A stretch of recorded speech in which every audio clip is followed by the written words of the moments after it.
সকল দর্শনার্থীদের জানাই শুভ শারদীয়ার প্রীতি, ইচ্ছা ও আন্তরিক অভিনন্দন।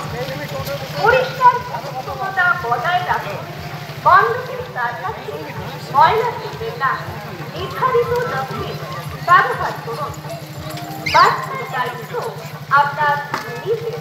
ভিড়ে দাঁড়িয়ে তরুণের প্রয়োজনে স্থানীয় ও স্বেচ্ছাসেবকের সাহায্যের না আমাদের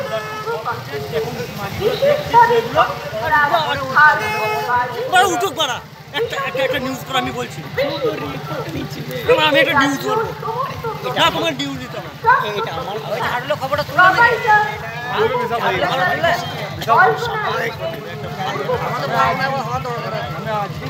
একটা মেয়ের পেছনে 200